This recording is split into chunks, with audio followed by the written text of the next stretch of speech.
Millionaire humiliated his maid, not knowing she was pregnant with his twins. 9 months later, what he did shocked everyone. Just before we start, drop a flag emoji that represents your country. The crystal chandelier cast dancing reflections across Maxwell Montgomery's marble foyer as he stormed through the front door of his Westchester mansion. His Italian leather shoes clicked against the floor with the rhythm of a ticking bomb. "Olivia, get in here now!" His voice echoed through the cavernous hallway. 28-year-old Olivia Reynolds appeared from the kitchen, wiping her hands on her simple black uniform. Her heart hammered against her ribs. In 6 months of working for the tech mogul, she'd never heard that tone. "Yes, Mr. Montgomery?" she asked, tucking a strand of chestnut hair behind her ear.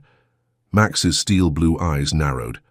At 45, he commanded every room with the confidence of a man who'd built $1 billion empire from nothing. "Where is it?"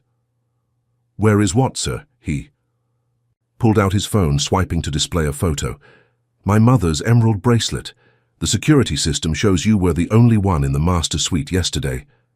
Olivia's blood ran cold. "Sir, I never touched any jewelry. I was just changing the linens as scheduled.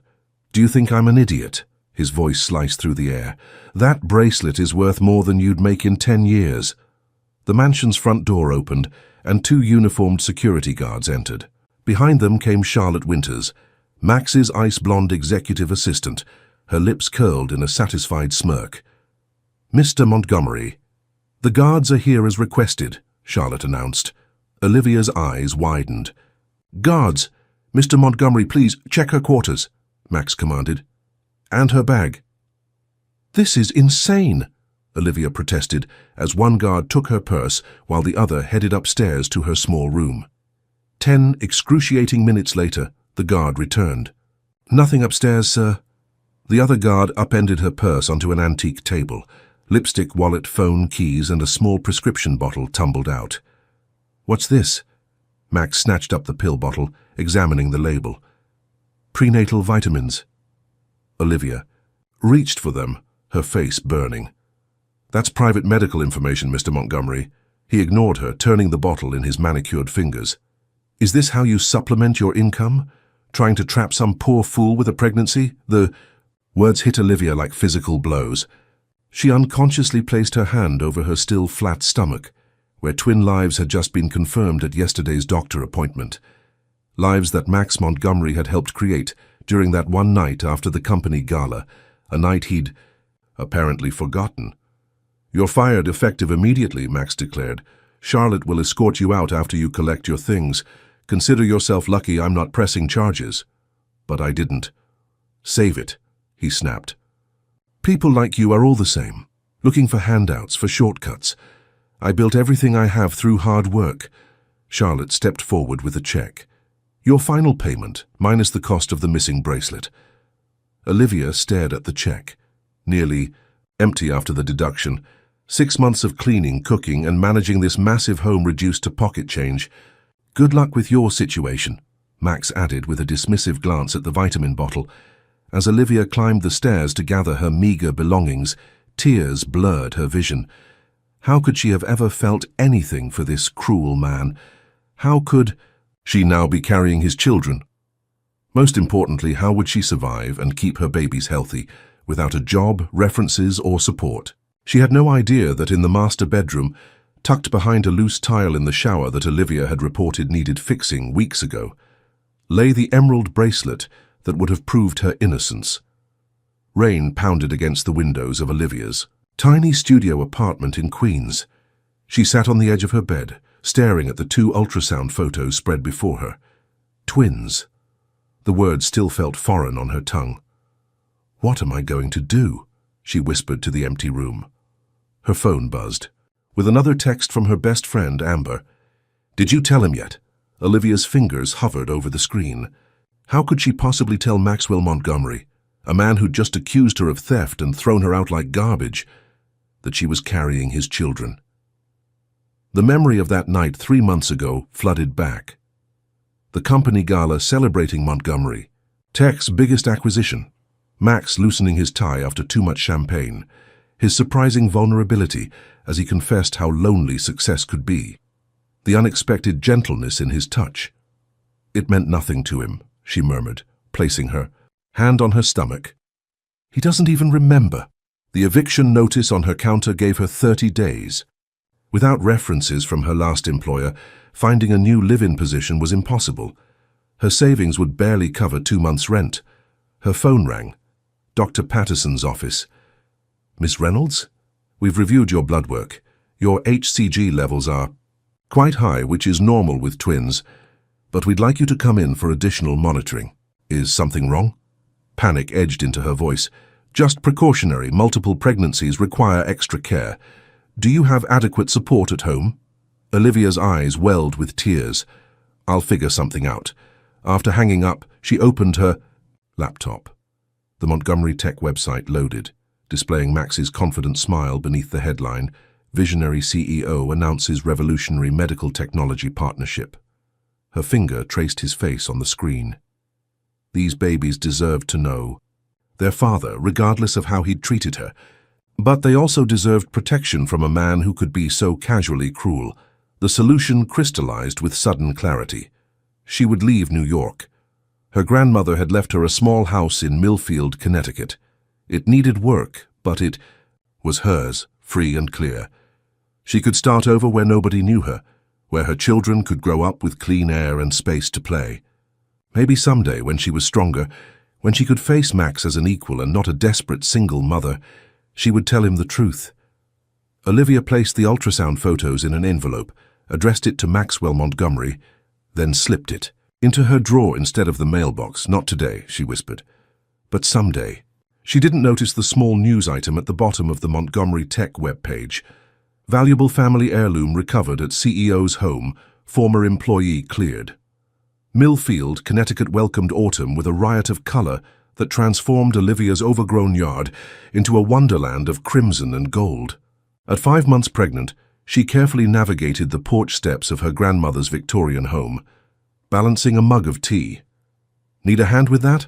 called Eleanor Whitaker from next door. At 72, the retired nurse had appointed herself Olivia's unofficial guardian angel since her arrival 2 months ago. "I've got it, Eleanor, thanks," Olivia replied, lowering herself into a wicker chair.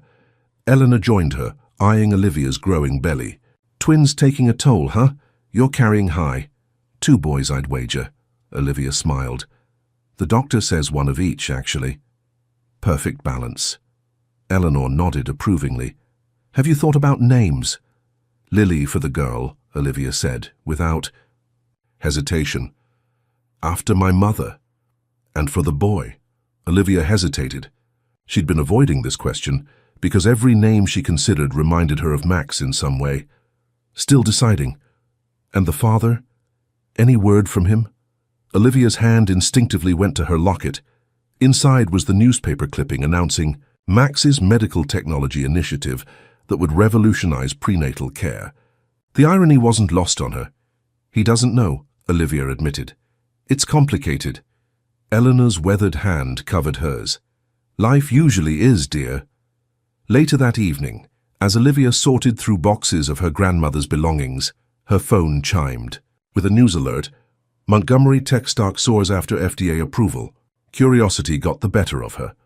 She clicked the link to find Max's image, distinguished in a tailored suit but with shadows under his eyes she hadn't noticed before. The article mentioned his generous donation to the single mother's support initiative and quoted him saying, "Everyone deserves second chances." Olivia felt a flutter in her belly, the twins moving as if responding to her quickening pulse. "Is he looking for me?" she wondered aloud. The question haunted her as she prepared the nursery, painting clouds on a sky-blue ceiling. That night, a fierce storm knocked out power across Millfield. As thunder shook the old house's foundation, Olivia felt a sharp pain that made her double over. Something was wrong. With trembling fingers, she dialed Eleanor's number. "The babies," she gasped when her neighbor answered. "Something's happening with the babies." In the hospital waiting room hours later, Eleanor held Olivia's hand as the doctor approached with a grave expression. "Ms. Reynolds, we need to discuss your options. The ultrasound shows one twin is developing normally, but the other, Mr. Montgomery, we found it. Max looked up from his laptop to find his housekeeper, Mrs. Chen, standing in his office doorway, holding a familiar emerald bracelet. Where? He asked, his throat suddenly dry. Behind loose tile in master shower, the one that needed fixing. Her expression remained neutral, but her message was clear. The same repair Olivia had reported months ago. Max took the bracelet, guilt washing over him. Thank you, Mrs. Chen. After she left, he opened his desk drawer and withdrew the private investigator's report. Olivia Reynolds, he read aloud, currently residing in Millfield, Connecticut. The report contained what public records revealed: her purchase of her grandmother's house, her Connecticut driver's license application, her part-time job at the local library. Nothing indicating a baby, though the investigation was 3 months old now. Max had spent countless nights replaying their last encounter, her stunned expression when he'd accused her, the prenatal vitamins spilling from her purse, her hand protectively covering her stomach. He remembered the night of the gala, with startling clarity, her laughter, her compassion as he'd confided his loneliness, the way morning light had illuminated her sleeping form before he'd slipped away, leaving a note he later discovered his assistant had removed. His intercom buzzed. Mr. Montgomery, the board is waiting. In the conference room, 12 expectant faces turned to him. The Montprena device preliminary trials show 98% accuracy in detecting fetal abnormalities, he announced, revealing their revolutionary prenatal monitoring system. We're positioned to transform maternal health care globally. Board member Dr. Harris leaned forward. What about the Millfield test site? Any updates? Launching next month, Max confirmed. The location had been his specific request, a state-of-the-art maternal health clinic in a small Connecticut town. After the meeting, Charlotte approached his desk. After her confession to planting the bracelet, a desperate attempt to remove Olivia, whom she'd seen as competition. He'd demoted her but kept her employed, another decision that haunted him. This came for you, she said, handing him an envelope from Millfield General Hospital. His heart stopped when he saw the contents. An invitation to the ribbon-cutting of their new prenatal wing, funded by his anonymous donation. That night, Max booked a room at Millfield's only hotel. It was time to make amends. Meanwhile, in her cozy Victorian, Olivia cradled her prominent belly, studying the brochure for the new clinic where she'd been offered a receptionist position. The advanced technology might be her twin's best hope, especially little Max Jr., whose heart condition had been detected during that frightening night 3 months ago. She hadn't planned to name him after his father, but in the hospital, terrified of losing him, the name had slipped out naturally. Now it felt right. Just hold on, she whispered to her son. Help is coming. The Millfield Library's quiet atmosphere was shattered by a crash as Olivia dropped a stack of books. At 8 months pregnant, her balance had become unpredictable. Let me help you, said a deep voice as strong hands gathered the scattered volumes. Olivia froze. She knew that voice. Maxwell Montgomery straightened, books in hand, his eyes widening, as he took in her pregnant form. For a moment neither spoke. Thank you, she finally managed, accepting the books without meeting his gaze. Olivia. Her name sounded different on his lips now, gentle, uncertain. What are you doing here? She asked, one protective hand on her belly. Before he could answer, Eleanor appeared at Olivia's side. Everything all right, dear? Fine, Olivia assured her. Mr. Montgomery was just leaving. Montgomery? Eleanor's eyes narrowed. The tech mogul funding our new clinic? Max nodded, his eyes never leaving Olivia's face. I'm here for the opening. Tomorrow. How wonderful, Eleanor exclaimed. Olivia starts her new job there next week, perfect timing with the twins due soon after. Max's face paled. Twins? Olivia felt the blood drain from her own face. Eleanor, could you give us a moment? After her friend reluctantly departed, Olivia led Max to a secluded reading alcove. I should have told you, she began. Are they? He couldn't finish the question. Yes. Her voice was barely audible. From the night of the gala. Max sank into a chair, running his hands through his silver-streaked hair. I looked for you, after I found the bracelet. after Charlotte confessed. Charlotte. She planted it, she was. He waved dismissively. It doesn't matter. What matters is I wronged you. Terribly. Olivia felt one of the babies kick sharply. They're active today, she murmured. Max's hand hovered uncertainly. May I? She hesitated, then guided his palm to where their son was kicking. The wonder that transformed his face made her heart clench. Boy and girl, she said softly. Lily and... She hesitated. And? He prompted. Max, she admitted. I named him Max. Tears filled his eyes. Why would you do that after what I did? Because he's fighting, she explained. He has a heart condition. The doctors say he'll need surgery after birth. Max stared at her in shock.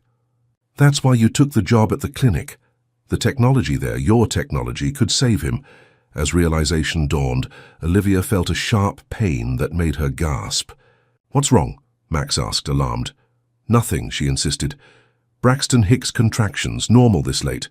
But as she stood, clear fluid trickled down her leg. My water just broke, she whispered in disbelief. But it's too early. Push, Olivia. Dr. Hansen's voice seemed to come from miles away as Olivia gripped the bed rails. I can't, she sobbed. It's too soon. The babies are coming now, the doctor insisted. 28 hours is long enough. We need to get them out.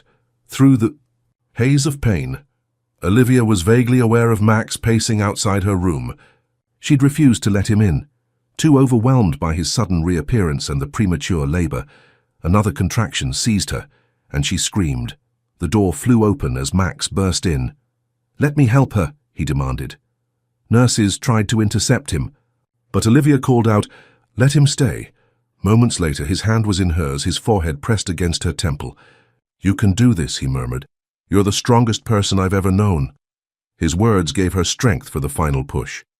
Here's your daughter, Dr. Hansen announced, placing a tiny, wailing bundle on Olivia's chest.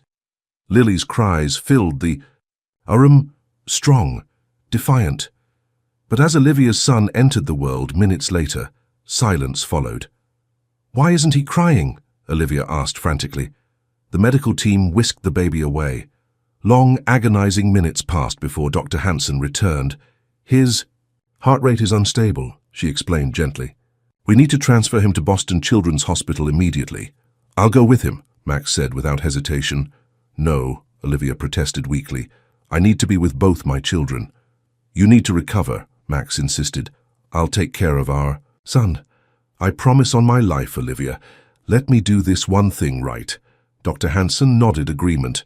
The helicopter's waiting. We don't have much time. Exhausted and terrified, Olivia relented. She watched as Max followed the medical team carrying their fragile son. 3 days later, Olivia was discharged with Lily. They arrived home to find Eleanor waiting with surprising news. Your Mr. Montgomery has been calling every hour, she reported. Little Max had his first surgery yesterday. It went well, but he needs another procedure. Olivia's knees buckled. Eleanor guided her to the sofa. There's more, the older woman continued. Mr. Montgomery has transferred his entire executive team to Boston. He's set up a nursery in the penthouse apartment he's rented across from the hospital. Olivia stared at her newborn daughter, so perfect while her twin brother fought for his life miles away. He sent this, Eleanor added, handing over a tablet.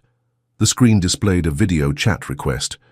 When Olivia accepted, Max's exhausted face appeared. Behind him, in a high-tech incubator, lay their son, tiny, connected to tubes and monitors, but alive.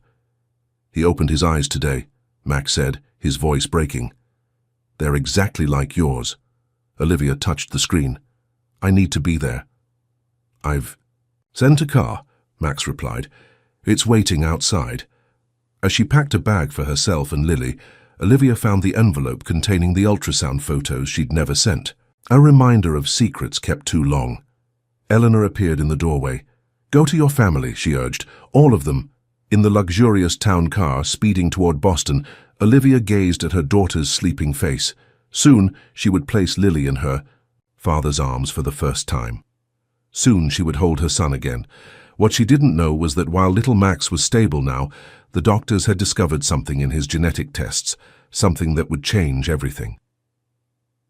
The Boston. Skyline glittered against the night sky as Olivia's car pulled up to the luxury high-rise across from the children's hospital. Cradling Lily against her chest, she stepped into the marble lobby where a concierge immediately approached. "Ms. Reynolds, Mr. Montgomery is expecting you. The private elevator is this way." Exhaustion and anxiety battled within her as the elevator ascended to the penthouse floor.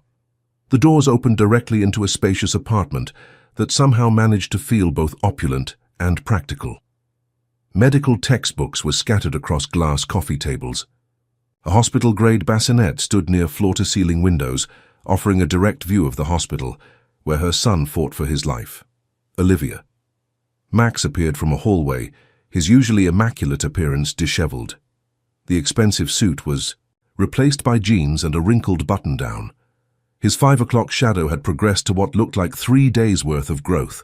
For a moment, they simply stared at each other, two people connected by the most profound of bonds, yet virtual. Strangers. Lily squirmed and whimpered, breaking the silence. "Is that?" Max stepped forward, his eyes fixed on the pink bundle. "Your daughter," Olivia confirmed, adjusting the blanket to reveal Lily's perfect face. "Lily Elizabeth Reynolds." Max's hand trembled as he reached toward them, stopping just short of touching the baby. "She's beautiful," he whispered. "You can hold her." Olivia offered, surprising herself with the gesture. Uncertainty flashed across his face before he nodded. With careful movements that revealed his inexperience, he took the newborn into his arms. Lily's eyes opened, the same rich brown as Olivia's, and seemed to study her father's face with impossible intensity. "Hello, Lily," he said, his voice cracking. "I'm your dad." The simple declaration hung in the air between them. Olivia felt tears threatening. This wasn't how she'd imagined introducing her children to their father. "How's Max?" she asked, forcing herself to focus on their more urgent concern. Max's expression sobered. "He's stable after the first procedure. The doctors say his heart is stronger than they expected, but..." He hesitated. "They found something else during genetic testing." Fear clutched at Olivia's chest. "What?" "A rare genetic marker. It doesn't affect him now, but it could cause complications later." Max guided her to a sleek leather couch. "The good news is, I've brought in specialists from around the world. Dr. Patel arrived from London yesterday, and Dr. Yamamoto is flying in from Tokyo tomorrow." Olivia's head spun. "How can you afford all this?" A ghost of his old confident smile appeared. "I'm still a billionaire, remember? Besides, the Montpraner device, our prenatal monitoring system, was inspired by situations exactly like ours. The research we're doing for Max will help thousands of other babies." "When can I see him?" Olivia asked, desperate to hold her son. "Now. The night nurse is waiting for us at the hospital." He looked down at Lily. "I've arranged for a pediatric nurse to stay here with her while we're gone." As if on cue, a kind-faced woman in scrubs emerged from another room. "Ms. Reynolds, I'm Nurse Jenkins. I'll take good care of little Miss Lily." Olivia hesitated, her maternal instincts warring with her need to see her son. "The hospital is literally across the street," Max assured her, seeming to understand her reluctance. "We can be back in 3 minutes if needed."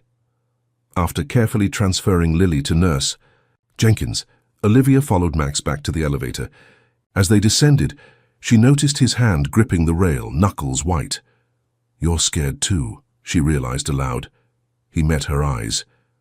"Terrified. I've negotiated billion-dollar deals and addressed the United Nations, but nothing has ever frightened me like seeing him in that incubator." The honesty in his voice touched something in Olivia. Despite everything, they were united in this fear, this desperate love for their children. The pediatric cardiac intensive care unit was hushed and dimly lit when they arrived. Dr. Winters, a petite woman with kind eyes behind frameless glasses, greeted them. "He's had a good day," she told Olivia, leading them to an incubator surrounded by monitors. "His vitals are strong considering what he's been through." Nothing could have prepared Olivia for the sight of her son, so tiny, with tubes and wires seeming to engulf his little body. A blue knit cap covered his head, and a small stuffed elephant rested beside him. "You can touch him," the doctor encouraged. "Skin contact is important." Olivia reached through the incubator's opening, her finger gently stroking her son's arm. His skin was softer than anything she'd ever felt. "Hey, sweet boy," she whispered. "Mommy's here now." To her amazement, his tiny fingers twitched and curled around hers. The monitors beeped steadily, the sound now the most beautiful music she'd ever heard. "He knows your voice," Max said softly from beside her. "I've been reading to him from your favorite book."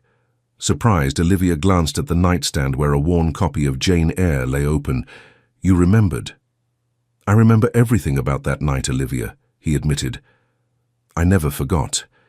I just didn't know how to find you after I realized what had happened." As little Max's monitors beeped steadily in the background, Olivia realized they were standing at a crossroads, one that would determine not just their futures, but the futures of both their children. Days at the hospital blurred together into a rhythm of medical updates, specialist consultations, and precious moments with baby Max. Olivia established a routine, spending mornings with Lily at the penthouse and afternoons with Max at the hospital, where her son grew stronger each day. 3 weeks after her arrival in Boston, Olivia sat in Dr. Patel's office, struggling to comprehend his explanation of Max's genetic marker. "It's called Montgomery syndrome," the doctor explained, adjusting his glasses. "Montgomery?" Olivia repeated, looking at Max, who sat beside her, equally confused. "Yes, quite the coincidence," Dr. Patel continued. "Named after Dr. James Montgomery, who discovered it in 1978. No relation to you, I presume, Mr. Montgomery?" Max shook his head. "Not that I'm aware of. The condition is extremely rare, only 27 documented cases worldwide. It affects the heart's electrical system, but can remain dormant for years." "Will it hurt him?" Olivia asked, her fingers intertwined nervously with Max's, a gesture of mutual support that had developed naturally over the weeks. "Not necessarily. With monitoring and the right interventions, many patients lead normal lives. The challenge is predicting when symptoms might appear. And that's where Montprina comes in," Max interjected. "We've adapted the technology to create a miniature monitoring device that can alert us to any changes in Max's condition." Dr. Patel nodded. "It's revolutionary technology, Ms. Reynolds. Your son is actually helping us pioneer a treatment approach that could help children around the world." After the meeting, they walked through the hospital garden, Olivia pushing Max's stroller while Max carried Lily in a front carrier, an image of domestic harmony that belied the complexity of their situation. "You never told me about the connection," Olivia said, "between our son's condition and your company's new direction." Max adjusted Lily's sun hat. "I was developing prenatal monitoring technology before I knew about the twins. But after finding out about Max's condition," he trailed off. "You accelerated it," she finished for him. He nodded. "Every resource, every brilliant mind I could hire, I redirected everything to making this work. For him." They stopped beneath a flowering dogwood tree. Lily was asleep against Max's chest, and baby Max blinked contentedly up at the dappled sunlight filtering through the leaves. "Dr. Winters says he might be able to come home next week," Olivia said, hardly daring to believe it. "Home," Max repeated, the word hanging between them. Neither had discussed what would happen once baby Max was discharged. The unspoken question loomed. "Where was home now, I've been thinking?" Max began cautiously. "The house in Millfield is beautiful, but it's far from Boston Children's Hospital. Max will need regular checkups, and if anything happens—" "You want us to stay in Boston," Olivia surmised. "I've purchased an apartment in this building," he said. 3 bedrooms, a nursery already furnished for the twins. It would be yours." "No. Strings attached. I'd take the penthouse, be close enough to help, but not intrusive." Olivia studied his face. The face that had once looked at her with such contempt, now filled with genuine concern. Over the past weeks, she'd glimpsed the man behind the mogul. The man who spent nights sleeping in a hospital chair so his son wouldn't be alone, who learned to change diapers and prepare bottles with the same determination he applied to corporate acquisitions. "And what about us?" she finally asked. "What are we to each other, Max?" "Co-parents," he offered. "Maybe friends eventually. I know I don't deserve your forgiveness, Olivia. You fired me, accused me of theft, and humiliated me," she reminded him. though without the anger that once accompanied those memories. "I did," he acknowledged, "and nothing I do will ever fully make up for that. But these children, our children, they deserve better than two parents who can't be in the same room without tension." A nurse approached them, smiling. "Mr. Montgomery, Ms. Reynolds' baby Max did wonderfully in physical therapy today. His muscle tone is improving." As they thanked her, Olivia noticed how the hospital staff treated them like a family. In many ways, that's what they had become in this medical bubble. Later that night, after both babies were asleep, Olivia found Max on the penthouse balcony, staring at the hospital across the street. "I'll take the apartment," she decided. "For the twins' sake." Relief washed over his features. "Thank you. But I need to be clear about something," she continued. "I'm not the same person who worked in your house, Max. That woman was intimidated by you, in awe of your wealth and position. And now," he asked quietly, "now I've seen you at your most vulnerable. I've watched you fight for our son with everything you have. That's earned my respect, but not my submission. If we're going to co-parent, it has to be as equals." Max considered. This then extended his hand. "Partners then, equal partners in raising our children." Olivia shook his hand, sealing their agreement. Neither mentioned how their touch lingered, or the current of something unresolved that still flowed between them. What they didn't know was that their careful arrangement was about to be tested in ways neither could anticipate. "Welcome home, little fighter," Olivia whispered as she carried baby Max through the doorway of their new apartment for the first time. The space was bathed in warm afternoon light, highlighting the tasteful decor that somehow managed to be both elegant and child-friendly. Max followed with Lily, setting down the carrier to open windows and let in the fresh spring air. The nursery is this way, he guided, leading Olivia down a hallway to a room that took her breath away. Hand-painted murals of enchanted forests covered the walls. Two matching cribs, one with blue accents, one with lavender, stood beneath a crystal mobile that cast rainbow reflections across the ceiling. A rocking chair upholstered in buttery. Leather waited in the corner, flanked by bookshelves already filled with children's classics. "Max, this is..." Olivia struggled to find words. "Too much?" he asked uncertainly. She shook her head. "It's perfect." "But how did you arrange all this while practically living at the hospital?" "I had help," he admitted. Eleanor supervised the designers. She insisted the nursery should be magical but practical. The mention of her Millfield neighbor brought a pang of homesickness. "I miss her." "She's coming to visit next week," Max revealed. "I sent a car to bring her up for the twins' official 2-month birthday." Olivia carefully placed baby Max in his crib, marveling at how much he'd grown since his precarious first days. Though still smaller than his sister, his cheeks had filled out and the incision from his heart surgery was healing beautifully. "I still can't believe he's really home," she said, adjusting his monitoring device, a sleek band around his ankle that transmitted vital signs directly to their phones and to the medical team. The monitor pinged, showing a steady heart rate. Technology that hadn't existed 3 months ago was now keeping their son safe. "The research team wants to feature him in the presentation to the FDA next month," Max mentioned, setting up Lily's crib mobile. "Anonymously, of course. Our son, the medical pioneer," Olivia mused. "Do you ever wonder what they'll be when they grow up?" Max's expression turned thoughtful. "I had my children's futures planned before they were even conceived. Harvard for my son, who would take over Montgomery Tech. A suitable marriage for my daughter to cement business alliances." He shook his head ruefully. "Shows how little I knew about parenting." "And now I just want them healthy and happy," he said simply. "Everything else is negotiable." The twins' first night home established a pattern that would define the coming weeks. Max insisted on taking the midnight and 3 a.m. feedings, allowing Olivia to sleep through until morning. She handled the daytime routine while he worked from his home office, emerging for lunch and baby cuddles before returning to video conferences and business calls. They developed an easy companionship, sharing meals and discussing baby milestones rather than their complicated past. By unspoken agreement, they focused on the present, on surviving each day with newborn twins, one with special medical needs. A month into their new arrangement, Olivia was rocking Lily to sleep when she heard raised voices from Max's office. Curious, she crept closer. "The board doesn't make decisions about my personal life," Max was saying, his tone razor-sharp. "My children are not a public relations issue."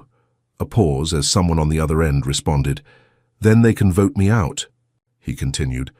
"But I will not parade my family in front of photographers to boost stock prices." Another pause. "No, end of discussion. And Harriet, if the press gets wind of this, I'll know exactly where the leak came from." He ended the call abruptly, turning to find Olivia in the doorway. "Sorry," she said. "I didn't mean to eavesdrop." Max ran a hand through his hair in frustration.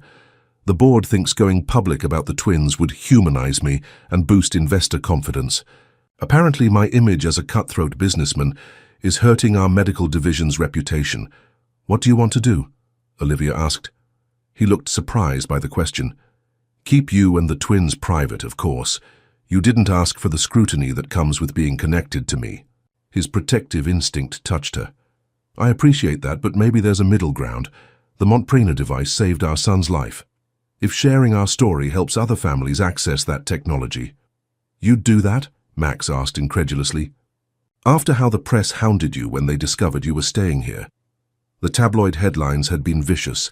"Montgomery's maid moves in," and "Billionaire's secret baby mama." Paparazzi had camped outside the hospital until Max obtained a restraining order. "I'm not suggesting a full media tour," Olivia clarified, "but a carefully managed interview focused on the medical technology rather than gossip." Max studied her with newfound respect. "You're remarkable, you know that. After everything you've been through, you're still thinking about how to help others." His admiration made her uncomfortable. "I'm being practical. Your company's success ensures continued research that could help Max and children like him." "Right," he said, a flash of disappointment crossing his features. "Practical." That night, as Olivia prepared for bed, she found a small velvet box on her pillow. Inside was a delicate silver locket containing tiny photographs of the twins. The ED note read simply, "For the most practical and extraordinary mother my children could have. Thank you, M." She traced the inscription on the back of the locket. "Family is the heart's true home." Outside her bedroom window, she could see lights still burning in Max's penthouse. He was working late again, as he had most nights since they'd brought baby Max home. What Olivia didn't know was that while one monitor tracked their son's heartbeat, another concern entirely was keeping Max awake tonight. One that would soon force them to confront feelings both had carefully avoided acknowledging. "Mr. Montgomery, they're ready for you." Max nodded to his assistant, straightening his tie before entering the boardroom where 20 of the country's top medical journalists waited. 6 months had passed since the twins' birth, and the Montprena device was finally ready for public launch. He glanced at his watch. Olivia should be arriving soon with the twins for the private demonstration following the press conference. Their carefully choreographed appearance had been planned down to the minute. A brief introduction of the Montgomery family before focusing exclusively on the technology. As Max began his presentation, he spotted Olivia slipping in through the side door looking elegant in a simple blue dress, a twin on each hip. Little Max, now chubby-cheeked and bright-eyed, wore a tiny button-up that matched his father's suit. Lily, already showing signs of her mother's beauty, babbled happily in a frilly dress. "The inspiration for Montprena came from a deeply personal place," Max explained to the assembled journalists. "My own son was diagnosed with a rare heart condition before birth." The room fell silent as he described how the technology worked, allowing doctors to monitor developing babies with unprecedented precision and intervene earlier when problems arose. "Today, that same technology has evolved to help children like my son live normal lives despite serious medical conditions," he concluded, gesturing for Olivia to join him. As cameras flashed, Max felt a surge of pride unlike anything he'd experienced. In business, here was his true legacy, not the billions in his bank accounts, but these two perfect beings and the woman who had brought them into the world. The demonstration proceeded flawlessly until a reporter from the Medical Tribune raised her hand. "Mr. Montgomery, your son's condition is being called Montgomery syndrome. Is there a family connection?" Max exchanged a glance with Olivia. They'd prepared for this question. No relation to my family. It's named after the doctor who first identified it. But isn't it true that this particular genetic marker appears frequently in your father's ancestral line? The reporter persisted. Our research suggests at least 3 documented cases in your extended family. The room seemed to tilt slightly. That's impossible, Max said. I've had the best geneticists in the world working on this case. Perhaps you should ask Dr. Leonard Ashford, the reporter suggested. He treated your uncle for the same condition 30 years ago. Uncle Robert, Max's estranged father's brother, who had died suddenly at 42. A heart attack, his father had always said. The press conference ended abruptly, with Max's PR team ushering the journalists out, while he retreated to his office, Olivia and the twins following close behind. Is it true? Olivia asked once they were alone, settling the twins in the playpen Max kept in his office. Could this condition be hereditary from your side? Max was already on the phone. Get me Dr. Ashford, he demanded. Immediately. An hour. Later, they sat across from a distinguished older gentleman whose grave expression confirmed their fears before he even spoke. I was bound by doctor-patient confidentiality, Dr. Ashford explained. When I saw the press release about your son, I reached out to your medical team, but they assured me all genetic avenues had been explored. My father told everyone Uncle Robert died of a heart attack, Max said, struggling to process this information. Your father was determined to bury the truth, Dr. Ashford confirmed. He believed acknowledging a genetic defect in the Montgomery line would weaken the family's position in business circles, so he let me believe— Max couldn't finish the sentence. That the condition came from Ms. Reynolds's side? Yes. I suspect your team was instructed to focus their genetic investigation in that direction. Olivia gasped. Who would do such a thing? Max's expression darkened with sudden understanding. My father. He's been on the board of directors since I took the company public. He would have access to the research team. The doctor nodded soberly. There's more you should know. The condition is dominant on the male line. Every son has a 50% chance of inheriting it. And the current treatment protocol? Max asked, his voice tight. Effective for now, Dr. Ashford assured them. But as your son grows, he'll need more specialized care. The Montgomery men tend to show increased symptoms in adolescence. After the doctor left, Olivia found Max standing at his office window, staring out at the Boston skyline. Little Max had fallen asleep in the playpen while Lily contentedly stacked blocks. I'll need to confront my father, Max said without turning. Find out exactly what he did, who he influenced. Do. You think he deliberately sabotaged the research? Olivia asked, horrified. I think he's capable of it, Max replied grimly. Family reputation has always been his obsession. Olivia placed a hand on his arm. This doesn't change anything about how we care for Max. It changes everything. He countered. I'm the reason he's suffering, Olivia, my genes, my family's secrets. You're also the reason he's thriving, she reminded him. Your technology, your determination to find the best care. He finally turned to her, vulnerability etched across his features.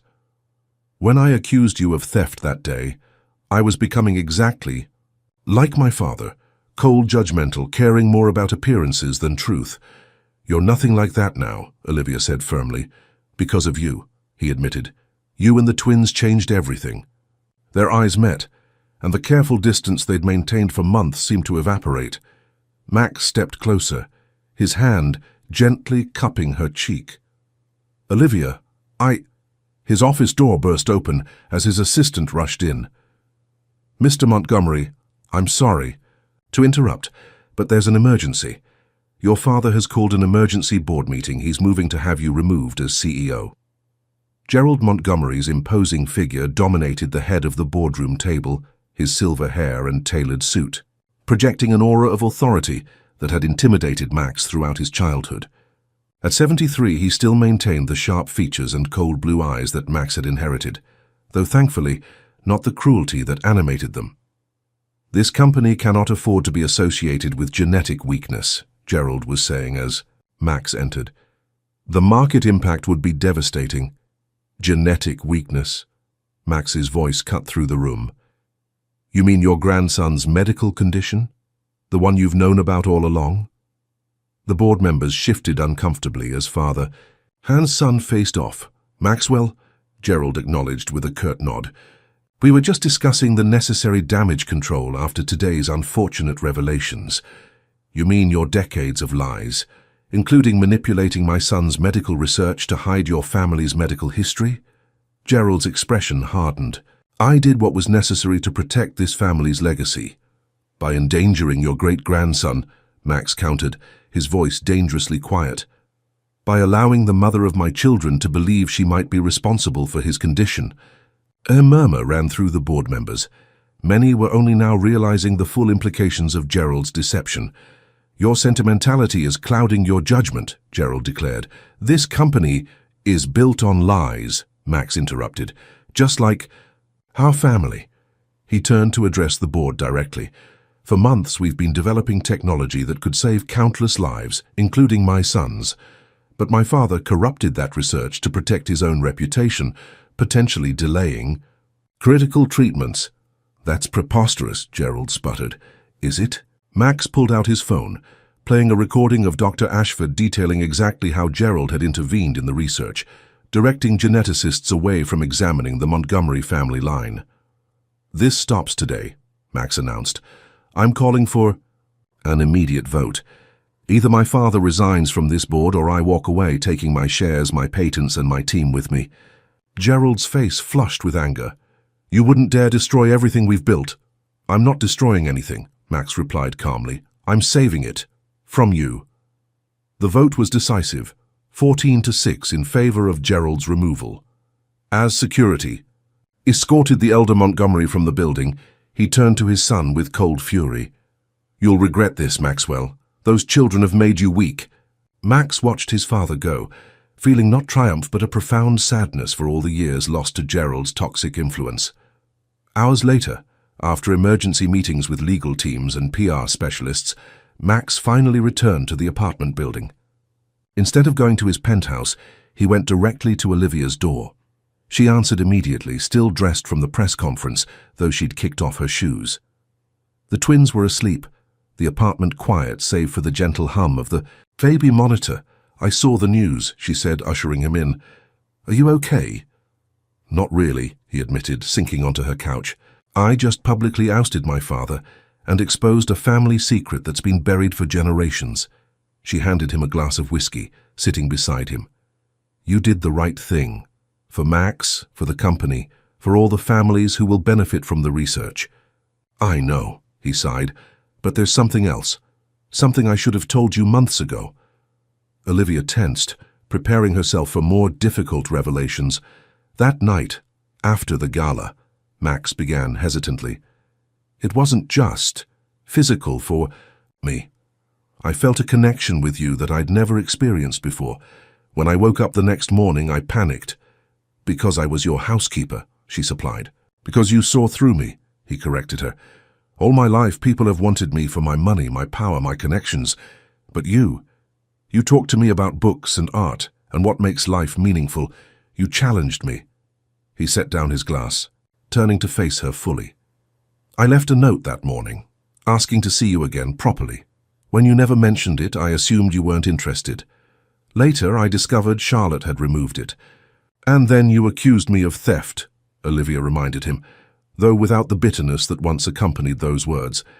An unforgivable mistake, he acknowledged. One I'll regret for the rest of my life. Olivia was quiet for a long moment. Why are you telling me this now? Because today made me realize life is too short for hidden truths, he said, and because I'm in love with you, Olivia. Not just as the mother of my children, but as the remarkable woman you are. The confession hung between them, changing everything and nothing at once. I don't expect you to feel the same, he continued when she didn't respond. We can continue as we have been. Co-parents, friends. Nothing has to change. Olivia reached for his hand, her touch sending electricity through him. What if I want things to change? Hope flickered in his eyes. What do you mean? These past months watching you with the twins, seeing how you've fought for our son, how you've respected my independence. She took a deep breath. I've fallen. In love with you too, Max. The real you, not the billionaire, not the CEO. Just the man who reads Goodnight Moon with different voices for each character and who still can't figure out how to fold onesies. A smile broke across his face. Not the controlled, media-ready smile he showed the world, but something genuine and vulnerable. Olivia Reynolds, will you? A sharp beeping from the baby monitor interrupted him. Both their phones chimed simultaneously, with an alert from little Max's monitoring device. His heart rate is elevated, Olivia said, already on her feet and moving toward the nursery. Max followed, fear replacing joy in an instant. Inside the nursery, little Max was awake, his face flushed, while Lily slept peacefully in her crib. Something's wrong, Olivia whispered as she lifted their son. He's burning up. Max was already calling Dr. Winters. We need an ambulance, he told her. His temperature is 103, and the monitor shows arrhythmia. What had begun as a day of professional triumph and personal breakthrough was ending in their worst nightmare. Racing through hospital corridors with their son, his tiny body limp in Olivia's arms, his future suddenly uncertain once more. The sterile walls of Boston Children's Hospital had become all too familiar over the past year. Olivia sat beside little Max's bed, gently stroking his arm while monitoring machines beeped a reassuring rhythm. The crisis that had brought them racing to the emergency room 3 days earlier had stabilized, though not without revealing a new complication in their son's condition. Mrs. Montgomery. Olivia looked up to see Dr. Winters in the doorway. Even after 6 months of marriage, the name still caught her by surprise. The test results are back, the doctor said, entering with a tablet. The genetic therapy is working. His cells are showing a 70% acceptance rate of the modified DNA. Relief washed over Olivia. So this episode wasn't a rejection. No. It was actually an ordinary childhood virus that stressed his system. The genetic therapy held strong, which is exactly what we hoped to see. Max appeared in the doorway, Lily balanced on his hip. At 18 months, their daughter was a whirlwind of energy and determination, already speaking in short sentences and climbing anything within reach. "Mama, Max!" Lily squirmed to be put down, toddling over to her mother and brother. "Careful, sweetheart," Max cautioned, helping her gentle touch her brother's hand. "Max is still getting better." Little Max opened his eyes at his sister's voice, a smile lighting up his face despite the tubes and monitors. The twins' connection transcended their medical circumstances. Where Lily went, Max always followed, determined to keep pace despite his physical limitations. Dr. Winters reviewed the treatment plan with them. 2 more days in the hospital, then home with continued monitoring. The experimental gene therapy, developed through Max's company and fast-tracked by the FDA, was showing remarkable promise, not just for their son, but for dozens of children worldwide with similar conditions. Later that evening, after Lily had been taken home by Eleanor, who now lived in the apartment below theirs, Max and Olivia stood together at their son's bedside. "I received a letter from my father today," Max said quietly. Olivia tensed. Gerald Montgomery had been conspicuously absent since his removal from the board, though rumors occasionally surfaced about legal challenges he was preparing. What did he want?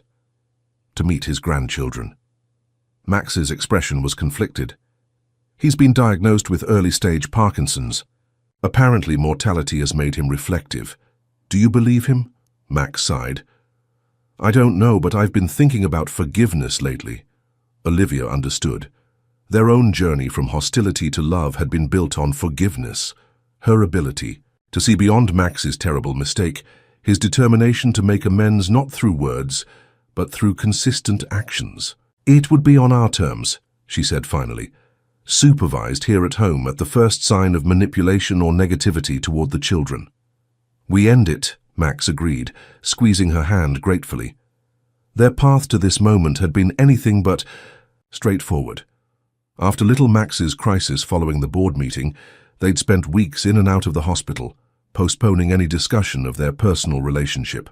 But in those tense moments, watching over their son together, their connection had only deepened. The proposal, when it finally came, wasn't a grand gesture, but a quiet moment in the hospital cafeteria at 3 a.m. Max offering a ring and a promise to face whatever came next, together.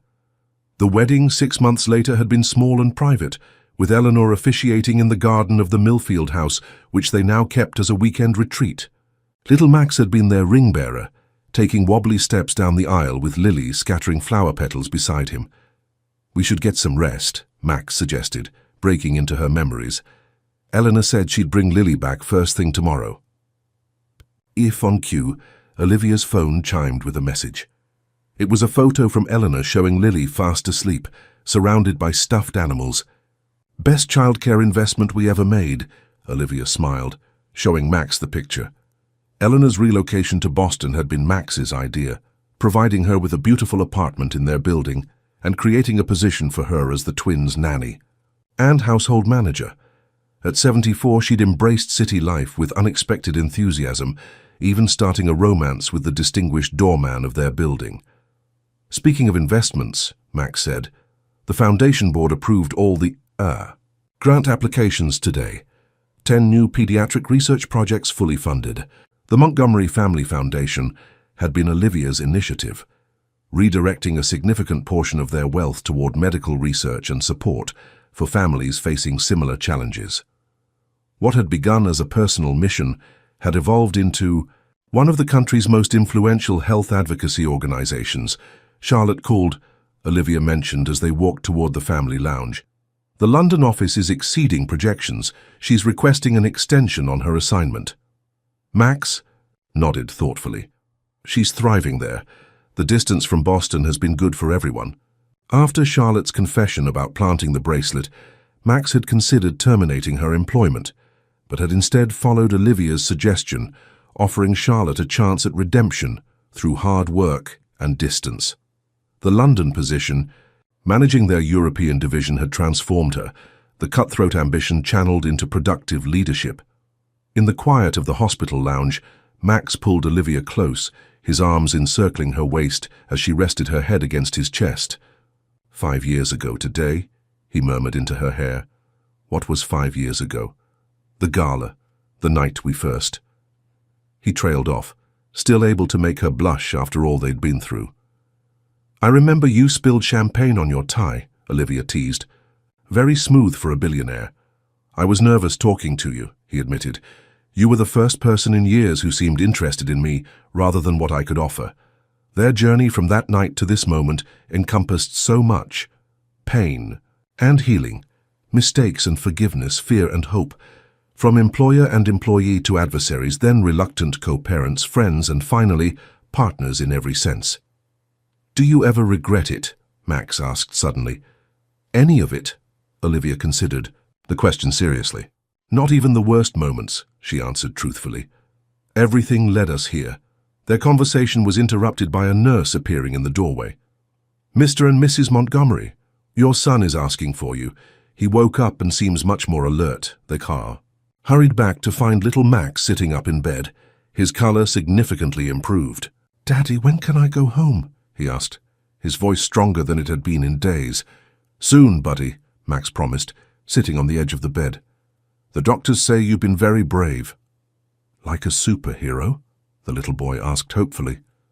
"The bravest superhero I know," Olivia confirmed, straightening his beloved stuffed elephant. "Is Lily still coming tomorrow?"